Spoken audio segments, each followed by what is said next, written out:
Hi everyone, welcome back to another installment of An Expert's Guide to Path of Exile.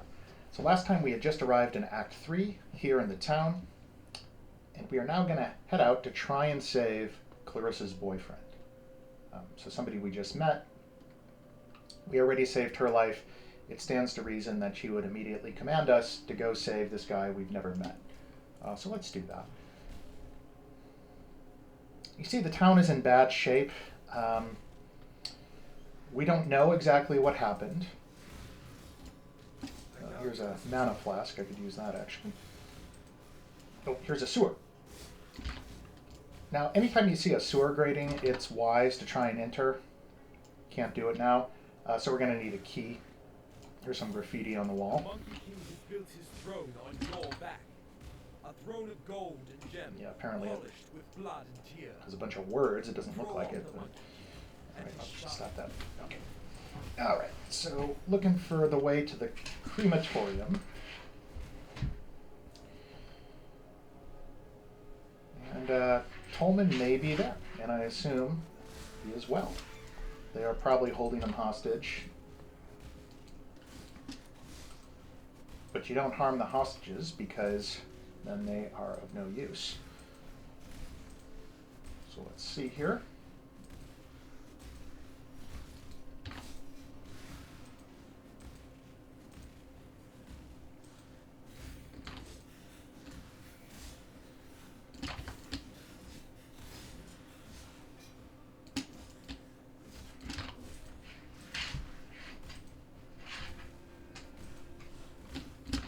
Okay.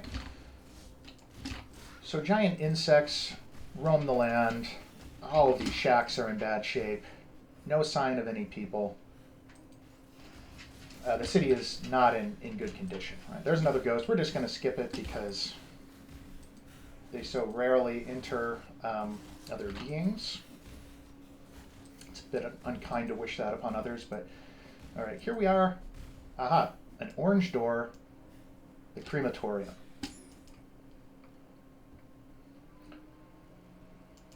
Activate the waypoint. And we can hear somebody screaming. I assume it is not Tolman. So in addition to setting people on fire, this was also a prison, apparently. So we're going to have to wind our way through various cells and open doors. And by this point, you might be getting a bit tired of your cosmetic setup, so you can always switch that up as you please, and I may do that soon, maybe when we get back to town. Okay, we happen to stumble upon another one of these trials. So I've already done this one. I have access to the labyrinth, but you won't on your first try, so when you see these, you'll want to do them. Now, these can be a bit tough. When you hit the lever, and it's not advisable to step on those metal grates while they're red hot. Fortunately for us, it is quick cooling metal, so when the flame goes down, you can cross safely, hit the levers to open the doors across the other sides. You can leap slam over some things, it's useful. And we hit the plaque, and that completes the trial. All right, so there's going to be 6 of those for the first labyrinth. And again, we will touch upon that later. My spirit is spent.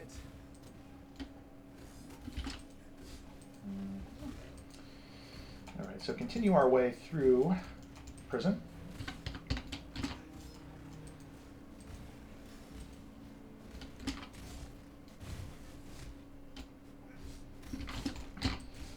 And we are looking for Tolman. And here he is. So, all right. He's up here in a chair. That somber expression doesn't become those fetching features at all. And Piety's here as well. So, oh, Touch me. Oh, please. Harder than that. okay, she's a very angry sorceress. Ah, jeez. Shooting lightning. You know, if I had been thinking we could have used the trick of 3 active link skill gems to take her down, but we're already in this fight, so let's just stick with cleave. As you'll know from previous playthroughs, if you've done them, she does depart, so you don't need to fully kill her. Just do some damage, and she's going to run away eventually, as usual. But it isn't an easy fight. She does some good damage here. Enough of this. But as you can see, she gets tired of it and leaves. So, all right, let's save Tolman. All right, he drops a bracelet, and okay, yeah, he's done. All right, so we did not save him, but we at least got his bracelet, which we can presume is the most important thing. All right, so talk to Maramoa. She gives you an award, so or a reward, you might say. So we got a few options here. For us, Pride is going to be a good option. We're going to use physical damage, so that increases our physical damage by reserving some of our mana.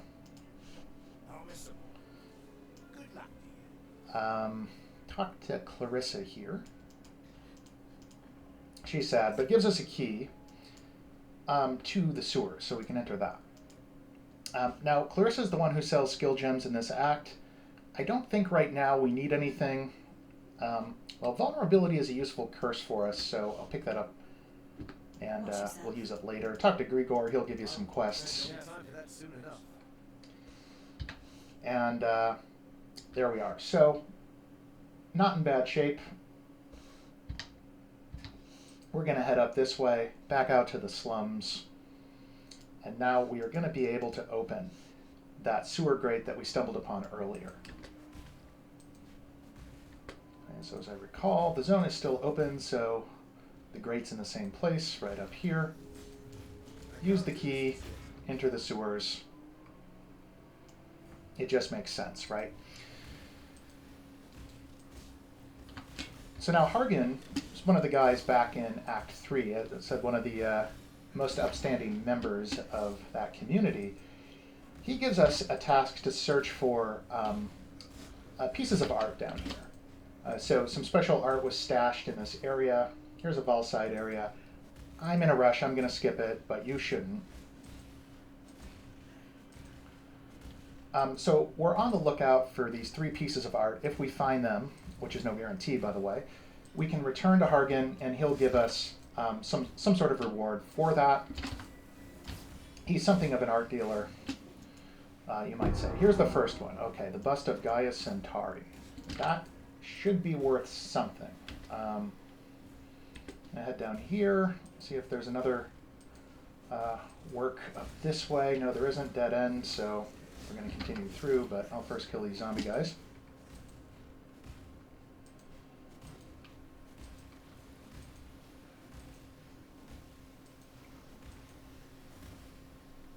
And here's an undying blockage.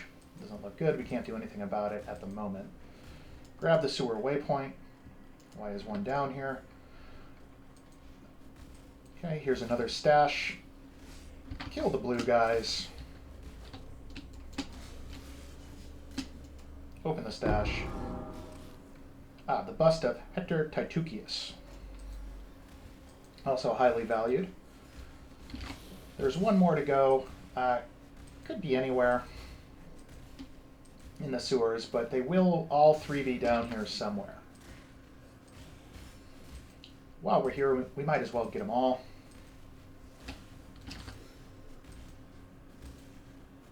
Okay. It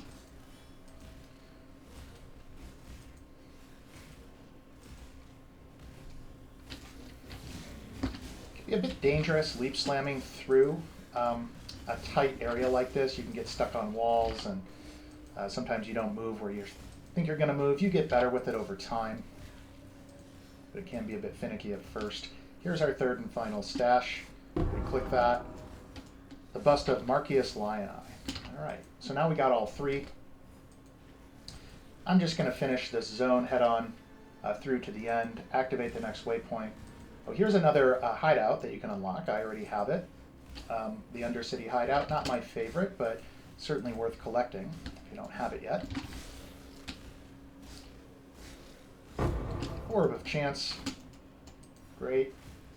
Good stuff, and let's just leap our way to the orange doorway, as usual.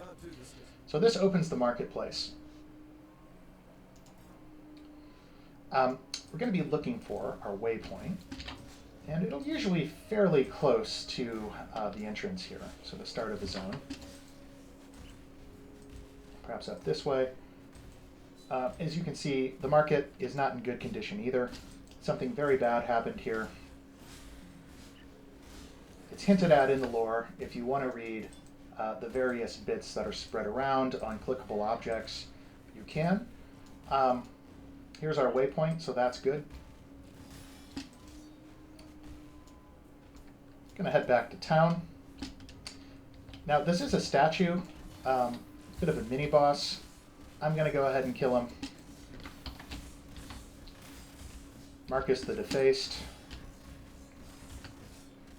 What has he got for us? Nothing. Okay. Well. All right. We head back to town. Talk to Hargan. He takes the 3 pieces of art and gives us a book of skill. We use the book of skill. We now have 2 skill points to spend. Go ahead and do that. Again, for now, we're traveling, and we have to decide which way exactly are we going to go. I'm going to go through here for the life nodes. These are pretty valuable. 6% increased life, 10% increased life, plus some regeneration. Useful stuff. We'll finish out that wheel, and then we'll have the option to take what's known as a mastery skill from the center here. Show you what that is in a couple points. And then continue our travel this way to these shield nodes. Okay, I picked up a new giant mana flask. I'm going to replace this old mana flask.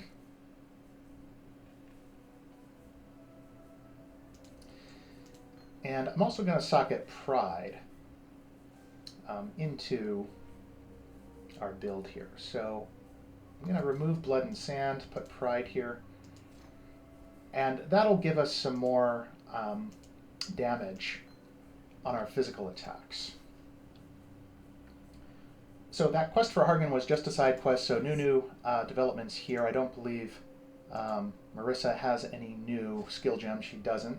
Be careful. Those will refresh with some new options after we make some more progress in the actual act. So let's continue with that. So up here on the right, you'll see the catacombs. That's a spot that we can ignore on this playthrough, but again, if it's first playthrough, you want to go in there to do one of the trials, one of the 6 trials, to get your first ascendancy points, which we will do in an act or 2 on this playthrough. But for me, I don't need to go through that zone again because I've already done it on a previous playthrough. All right, so let's just jump through here, pick up some density, and we attack these guys. Okay, maybe leap slam them, disorient. All right, I think they're being empowered by this guy. He's got an aura. So it'll take a little bit longer than usual to kill these guys, but that's okay. And I'm going to activate my Pride. So that's down here. So right now I have Flesh and Stone and Pride both going. I'm going to switch to Sand Stance. And as you can see, it reserves a lot of my mana. So I only have 51 available, but each attack of Cleave only costs me 10. And I have some mana regen and some flasks to get that back up, so I can afford it. So you decide what works for you. And you see I'm doing more damage now. I better pick up that Blacksmith's Whetstone. Fairly soon we should upgrade our weapon again.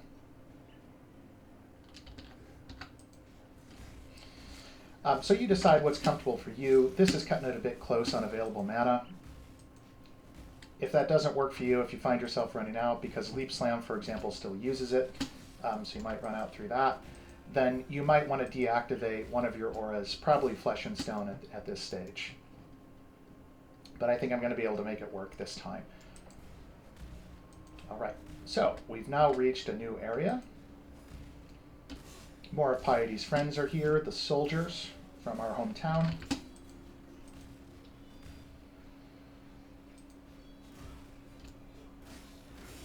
You could fight these guys for some XP.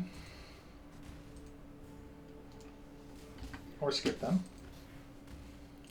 But typically a waypoint is going to be up this way. So you kind of follow the stairs, kind of discern a main path. It's probably over this way. I can't quite jump over. Oh, I can jump over the stream. That's nice. So now we see the waypoint up that way. I will kill this guy for the crime of attacking me first. Alright, he's dead. Take that armor. Might as well activate the waypoint in case something bad happens up here. There are some pretty tough guys. You grab this ribbon spool. You'll need it for a later quest.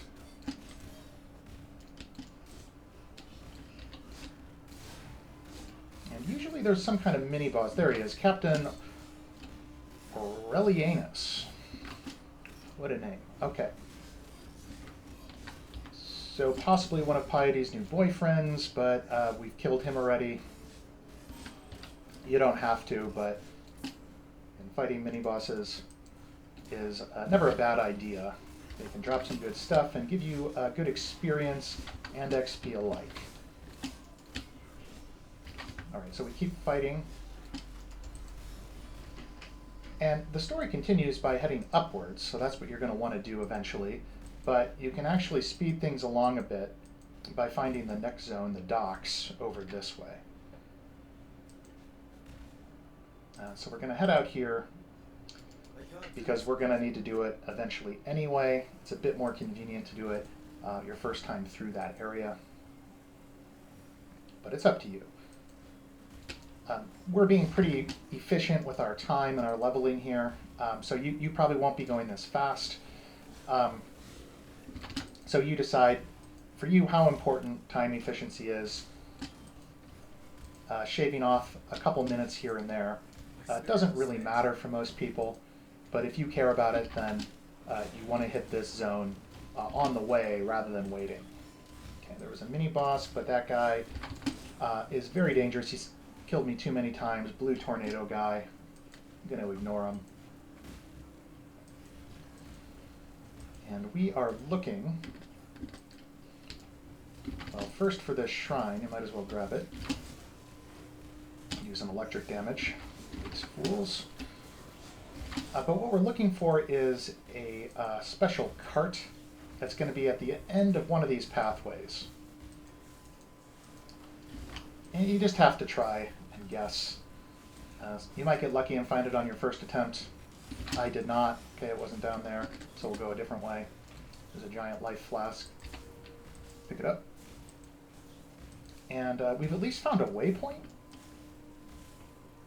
And look at our friend Fairgraves again. So you remember in Act 1, he lied to us and ended up killing us. So now he's back as yet another ghost, but apparently chained by some sort of spectral connection to this ship. So we talked to him. He's a little embarrassed about what happened last time, but he asks us to find him a plum from a garden. Now that's just a side quest. You don't have to do it. It doesn't give you any skill points. Last I checked, at least.